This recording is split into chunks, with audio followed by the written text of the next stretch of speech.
This is the year-end market report really for Southeast Michigan, which would be Wayne, Oakland, Macomb, Livingston, and St. Clair counties. So in that market area, take a look at what the year of 2016 showed, and then the momentum we've got going into 2017. So most months we break the market out between under 250,000, 250 to 500, and 500 and above, and those three markets move in different directions. In the under 250 market, it's the hottest, and it's been the hottest all year, the hottest for a number of years. It's where the biggest chunk of new buyers coming to the market, the millennials coming into the market, so it's active. So values rose in that segment about 7%. Inventories shrunk. They were down about a third going into this year versus last year. And new listings, the number of new listings coming to the market was off 13% as well. So that tells us that the inventory is shrinking. The month supply of inventory is under 2 months. So activity there is going to be tight and active, and was all year. The middle market, the 250 to 500, values were up just a little bit, 3%, 4%, and inventories were also squeezed a little bit, and new listings coming to the market were also off about 2%. So the same traits in general trends is under the 250, but just a little bit slower. But still a strong market, values up.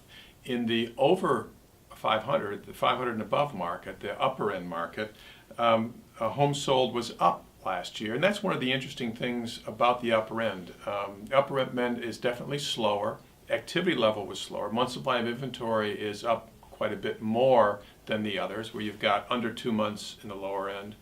You've got about 2.5 to 3 months in the middle, and you've got about 7 or 8 months up to 11 months, depending on the market, in the upper end. So you get a different momentum of each market, but relatively speaking for the upper end, it was still a good year. I think a lot of sellers in the upper end, as we said in prior months, have felt that it was a lot slower than it was because inventories rose faster than sales. Even though sales were up, inventories were rising a little bit faster. So the market felt slower. But the interesting thing going into this year is that inventories across all price ranges are lower than they were a year ago. Buyer activity across all price ranges is equal to probably even a little bit above last year.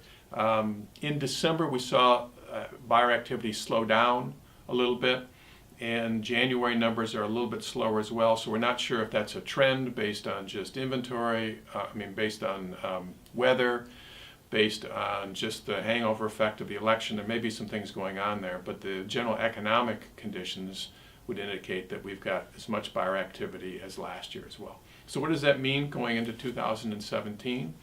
It means that we're probably in for a pretty frenzied spring. Inventory is tight, buyer demand pretty strong, so get ready for that, particularly in the under 250 price range in most markets. And in general, the first-time home buyer market and the first home after your first home market. So that end is where you're going to see most of the strong activity.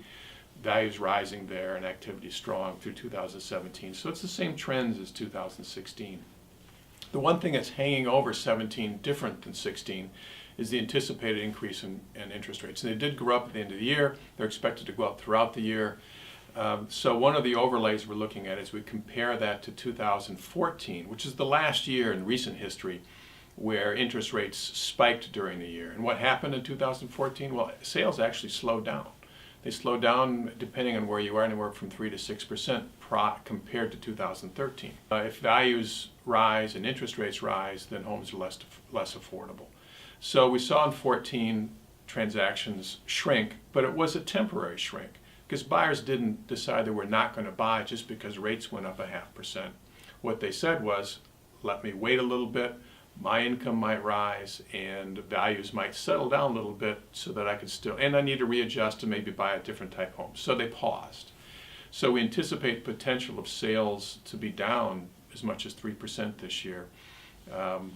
The logic is that for every 1% rise in interest rates, there's about a 10% change in affordability. So if nothing changed, home values might drop as much as 10% with a 1% rise. And we do anticipate maybe not a 1% rise in interest in 17, but close to that.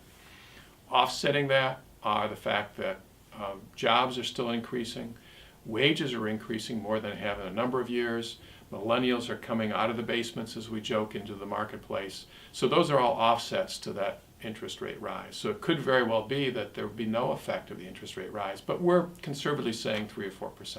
So all in all, a very strong year. As a company, we had a great year. We rode the market. Most brokers were smiling across the country. It was a good year. We had a record year, $5.4 billion in sales and over 25,000 transactions. A phenomenal year for us as well. And we thank all of our clients for supporting us. Thank you.